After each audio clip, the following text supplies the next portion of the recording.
Hello everyone, it is that time of the week, our Wednesday, our live stream about topic that comes to my mind but also is brought about by questions that you guys all have. And so the topic for today or this week are macros. So macros really stands for macronutrients. So we're just going to break down what macronutrients are, what are macros, and I would like to answer any questions you have about what macros are. This discussion could go forever and ever. I'm going to keep it short so that you understand a little bit more about it, because it can be kind of confusing. So if you guys could let me know that you're here, I would love to see you pop in, ask any questions that you have. I like to schedule these for about anywhere from 20 to 30 minutes. So if we keep getting questions after I'm done, that's absolutely fine. I want you to ask any questions as I'm talking too. So what are macros? Stands for macronutrients. And so they're thrown out there in many different settings. Obviously the fitness world, nutrition world, your personal trainer that you might have seen in the past. As you're Googling and searching different things, what are macros? Hey Pam, how are you? Glad to see you're here. It's awesome. So we're gonna talk a little bit more about it, get a little deeper than what you might find on the internet. There's all kinds of information out there. But, so exactly what are they?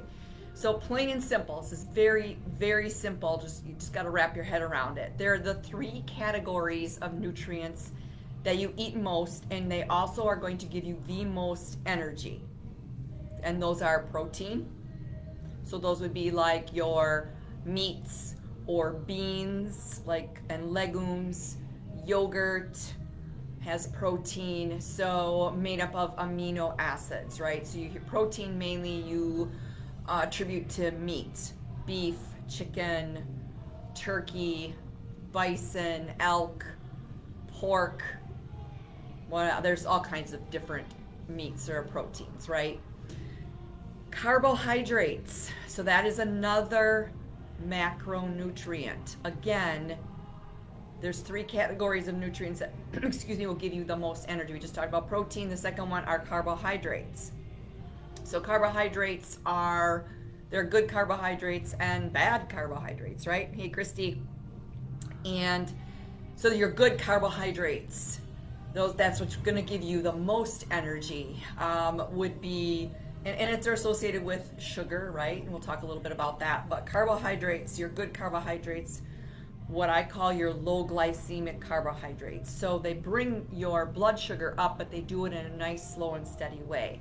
Not this drastic, like, let me eat a donut and it goes phew, and then all of a sudden you get this boom, you come back down. When you have a lower glycemic carb, you get an energy boost, but it rides along with you for a longer period of time. So it doesn't give you this crash like sweets would do it, donuts, chocolates, candies, cookies, cakes, breads, all those kinds of things. So carbohydrates, good ones: sweet potatoes, rice, white rice, jasmine rice, brown rice, wild rice, quinoa,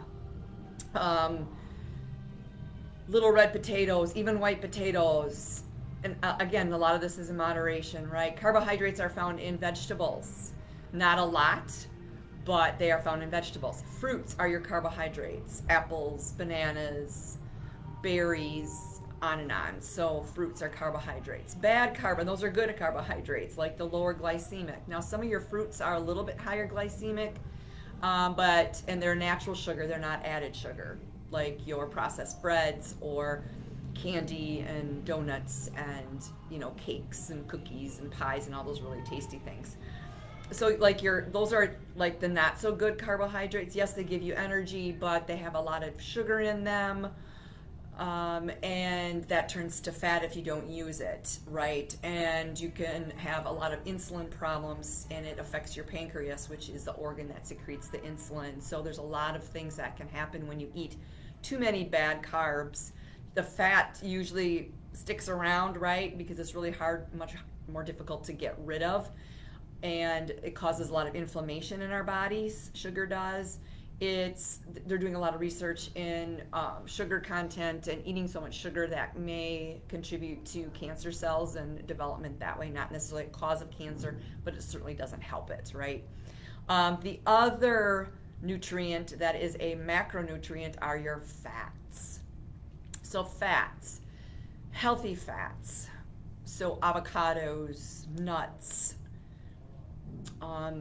oils like olive oil, I'm drawing a blank, it'll come, avocado oil and coconut oil are really, really healthy for you, really good fats, omega-3s, omega-6s. They're not the trans fats that you read about, all of those kinds of things. So we want to stay away from the trans fats. So we want to eat good fats in order to lose fat, right? So what is considered not a macronutrient, which are the other aspects of your food. So you're going to get good things too that aren't macronutrients, and those are called micronutrients. And those are like your vitamins and your minerals, because you need vitamins and minerals, but in smaller amounts, right, to function. So if you guys have any questions, just let me know. I'm glad you guys are here. It's nice to see you all. And we're going to go back now. So you have those macronutrients that we just talked about, your proteins, carbs, and healthy fats. All of these are healthy things, which you're going to get most of your energy from. Then you have your micronutrients, which are your vitamins and your minerals that your body still needs to function, but they're in smaller amounts. So macro larger, micro smaller in our foods. So let's talk about carbohydrates, for instance. So you want to fill your plate with healthy carbohydrates, leafy greens, whole grains, root vegetables, like carrots are root vegetables, beets, radishes. Other good picks for those types of healthy carbs: broccoli, asparagus, cauliflower, squash. Dark leafy greens, so you're talking about like your kales and your spinach. Green beans, onions, cucumbers. Oatmeal is a really, really good healthy carbohydrate. Sweet potatoes, regular potatoes, and quinoa, and I talked a little bit about that. Just wanted to break it down a little bit more for you. So let's talk a little bit more about protein. Super, super, super important. You need plenty of protein, but you don't want to go crazy and eat like greasy burgers and wings, right? Like everybody loves wings, especially the boneless wings. You just pop them in, right? They taste really good. A little bit more greasy, usually fried and deep fried, battered. Tastes really good, right? And a greasy burger, which is a little higher in fat, unless you dial in a little bit and you're more grass-fed, low-fat content beef. But instead, you want to choose things like salmon, some of your fattier fish, because you'll get those healthy fats in there as well. Herring is another one. Cod, lean grass-fed beef, which I just talked a little bit about. Chicken, turkey, eggs. Those are some really good examples of those healthy proteins too. And then the third macronutrient is fat. So healthy fats are important because you need those healthy fats to support those hormone levels. And we talk a lot about supporting our hormones, and fats are one macronutrient that will really help that. It is important to have healthy fats to help your metabolism. It actually speeds it up, helps your mood because it keeps us full longer. It takes a little bit more time to digest fats than other protein or carbohydrates. And it helps with our vitamin absorption. So even those micronutrients, they need to absorb into our body, right? So foods that are high in like those essential fatty acids are, and I talked about these a little bit already, but coconut oil, olive oil, avocado, almonds, even Brazil nuts. They're not the tastiest, but they do have healthy fats. And then macadamia nuts too, if you like those. There are other options, obviously, that I probably, that I didn't mention, but those are just some examples of those. So you can calculate your macronutrients by using diet calculators or meal planning apps, which would help guide you along the way. Some of those apps are, like I like to use MyFitnessPal as a really, really good place to log your food. That will give you the breakdown of those specific macronutrients, which are super important. Yes, it's good to to look and see what the micronutrient levels are. What kind of vitamins and minerals are you getting? It's kind of interesting to look at that. So my favorite is MyFitnessPal to calculate those types, like what does my body need, and their calculators and things like that. That can be very, very overwhelming, but you can use apps to help you. The other one that I like is the Fitbit app. You can get the Fitbit app, but you don't need the watch necessarily for that. You can use that on its own, but that helps you kind of guide you as to when you're eating foods, what your protein, carb, and fat content is in those types of foods that you're eating. Even some of the things that you know you probably shouldn't eat, you should always keep track. Hey Jennifer, nice to see you. I don't see you, but I see that you're here. It's always nice to just kind of be able to keep track of those things, even though it might not be healthy. Like if you have let's say maybe you go out and you have a Dairy Queen Blizzard and you have the small, well, what's all in that? And you can actually see how much sugar and fat and all that kind of stuff is in there. So as you begin to plan your macros, food scale is important, something to help guide you along so you see exactly how big your portions are.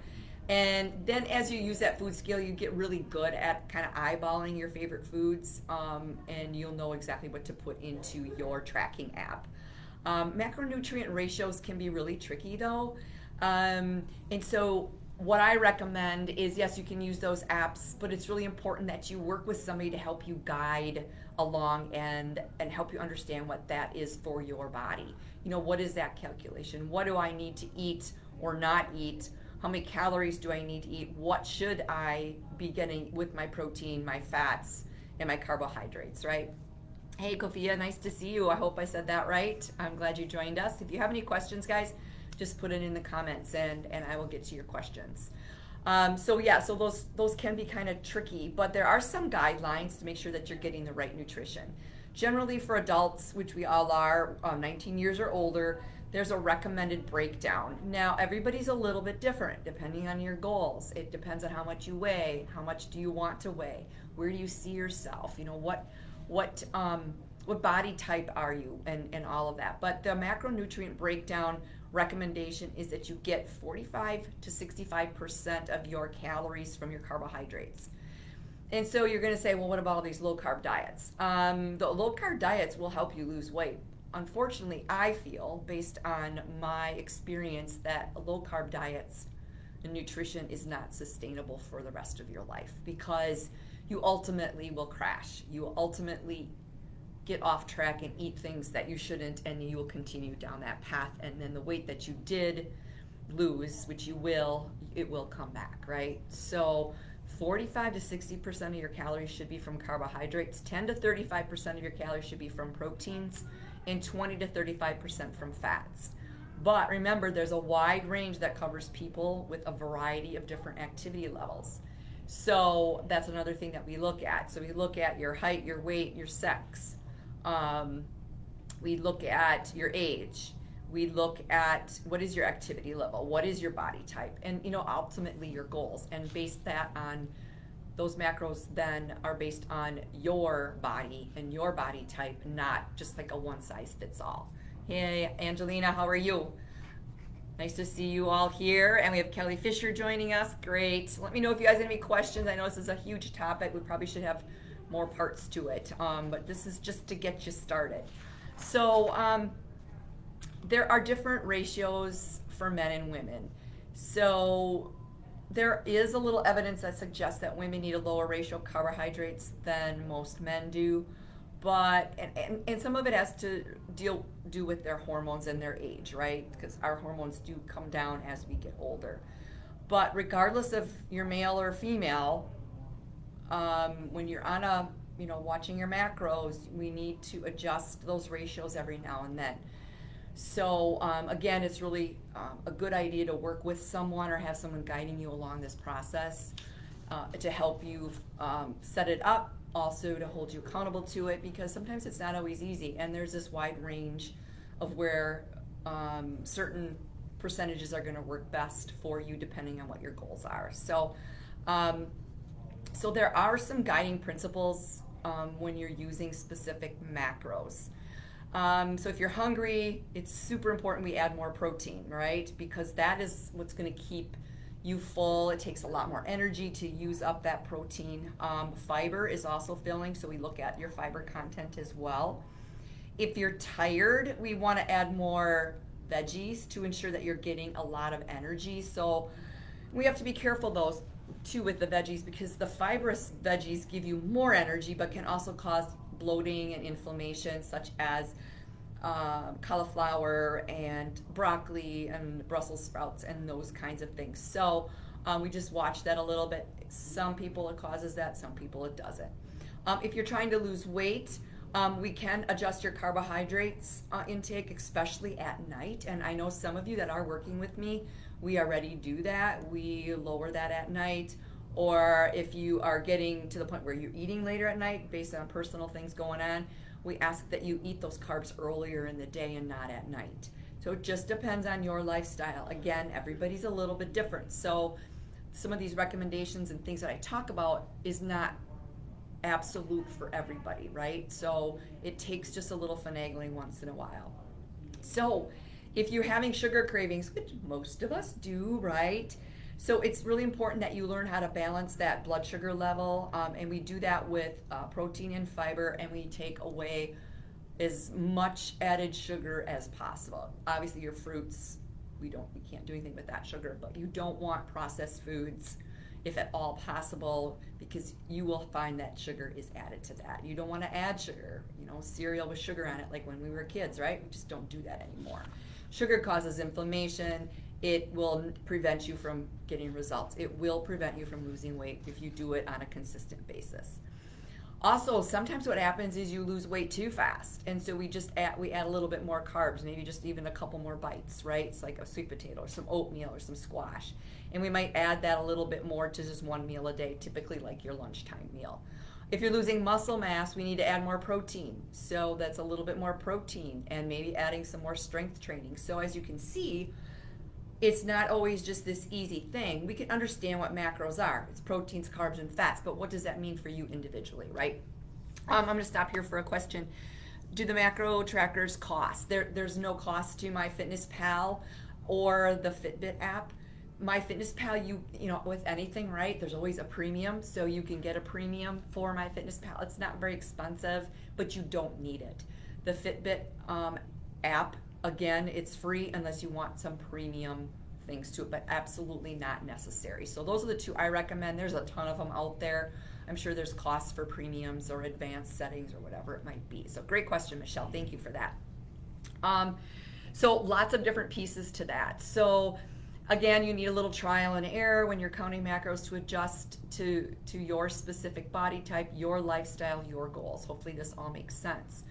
So there's different ways that you can count macros, whether you're trying to lose weight or build muscle, or maybe you're trying to do both at the same time, right? And a lot of us are, because we want to become lean, but we want to build our lean muscle mass, right? We don't want to become bulky, because we're not going to be bulky as women.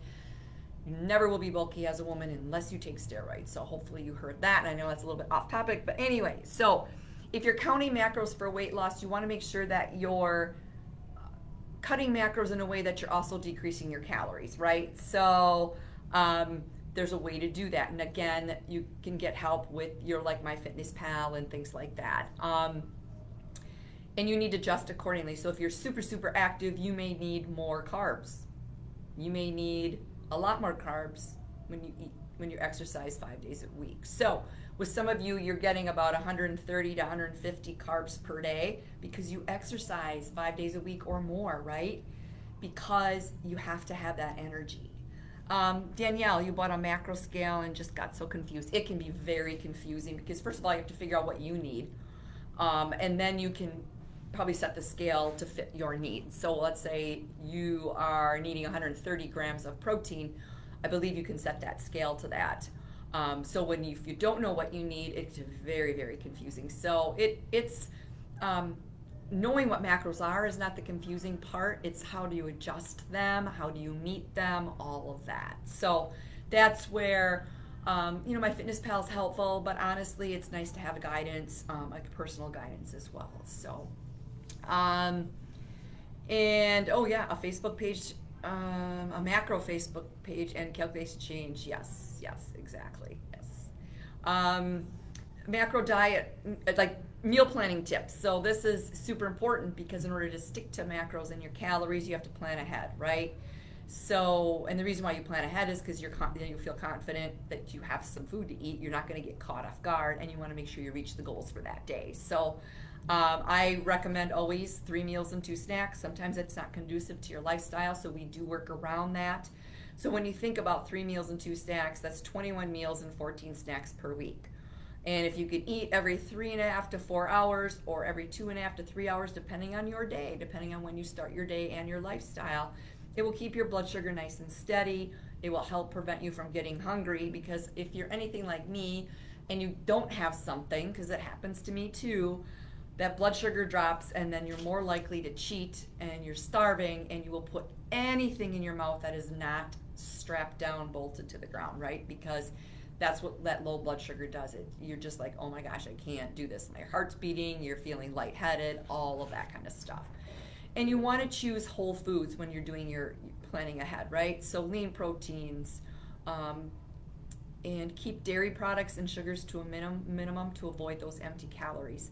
And so when I talk about dairy products, I'm talking about cheeses, and like the sugary yogurts that you find.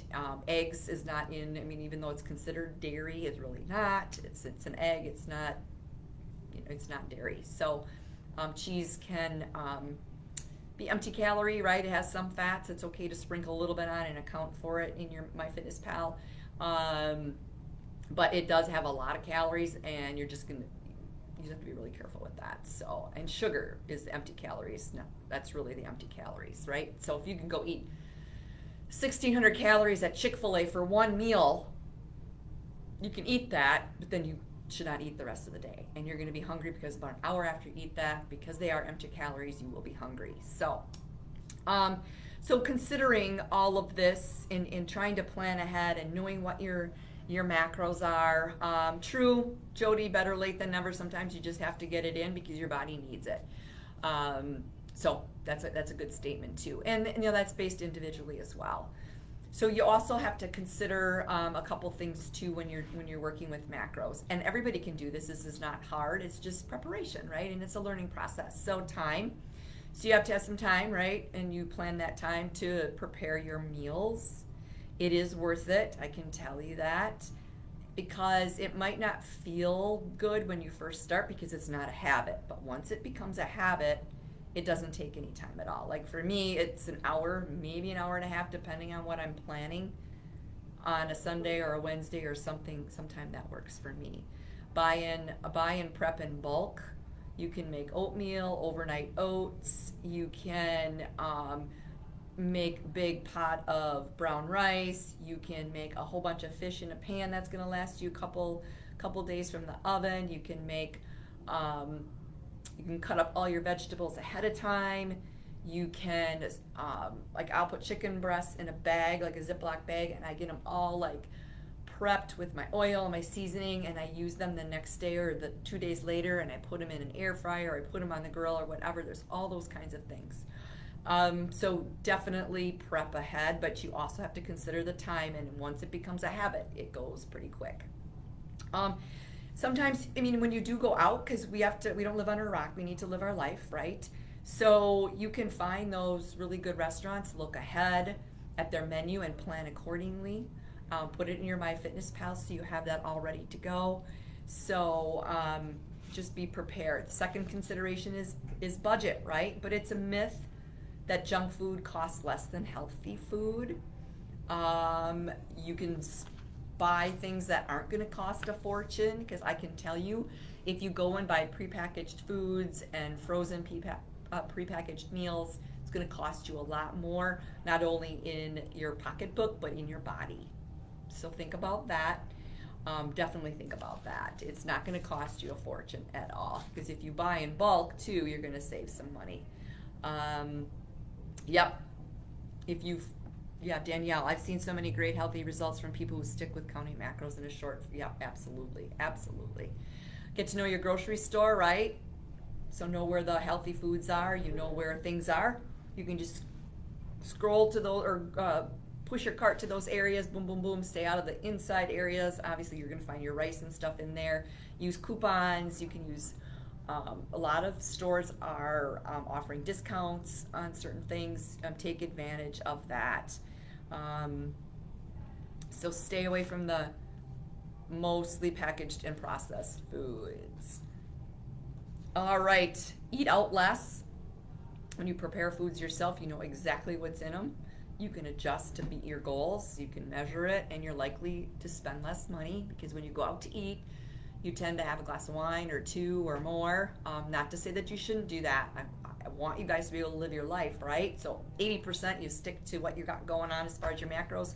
The 20% you live your life and you just plan ahead for that so you know how many calories and macros you need for that day. So it's all about planning ahead. You also want to think about taste. So first time, your budget, taste. You want to use fresh herbs and spices, right? Because some of those are antiviral, they're antifungal, they're full of flavor, and they make things taste really, really good. Get really creative in the kitchen. Use substitutions. Use cauliflower pizza crust. You can make your own. Zucchini lasagna. You can use Greek yogurt on chicken. You don't need to bread it. There's so many different things. And occasionally indulge, like I just said, right? You have to live your life. Have some French fries. Have some ice cream. Just count it in your macro dieting app and make up for it in future meals, right? And you move on. Have a piece of birthday cake. Have a glass of wine. Have whatever. Because the less deprived you are, the more you'll stick with it. So you don't want to cut everything completely from your diet, except for sugar for the most part. So I know it might seem tedious to keep pulling out your phone and putting your food and stuff on, but it's really going to help you keep on track, right? And after a while, all those food choices that you're making are going to become healthy habits. And that's one thing that I preach. Once you have those healthy habits, it's going to stick with you. Persistence, diligence, you're going to meet your goals for sure. Let me see if we have any other questions here. You guys have been awesome with them. Thank you for the comments and questions. If you have any questions after I post this will be posted in the guides section of this Facebook group. So if you want to take a look at or listen to it, or some of the questions that the ladies have and some comments, please do so. This is just the start about talking about macros. But remember, it's proteins, carbs, and fats. Those are the biggest foods choices that we get more energy from, we get more results from. Those are macronutrients. Micronutrients are things you can't measure. You can keep track of and where things are, and those are like your nutrients and your vitamins and your minerals that you get from foods, especially whole foods. I'm not talking about processed foods at all, because if there's a list on a processed food of things that you can't pronounce, I don't want you putting it in your body, because can you imagine what it's doing to your body, right? Great. Yes, you try to walk after eating meals. It helps. Yep. First of all, it helps digestion, helps get your steps in, helps everything, especially if you are eating, maybe later in the evening as well. So that does really help. Annie, I'm not sure if that's how you say your name. I love the way you spell it. So hopefully this was helpful. So also macros can be difficult sometimes to figure out for yourself. If you ever need any help, please reach out. I'd be more than happy to help you guys. So again, this will be posted in the guide section in the Facebook group. I've enjoyed talking with you guys. I've enjoyed the comments. Thank you again. And I want you to have a good rest of your evening, and we'll talk more about macros for sure, because it's just one of those, it's fun and it's a great habit to get into. So you're welcome. You guys have a great night, and we'll see you next week.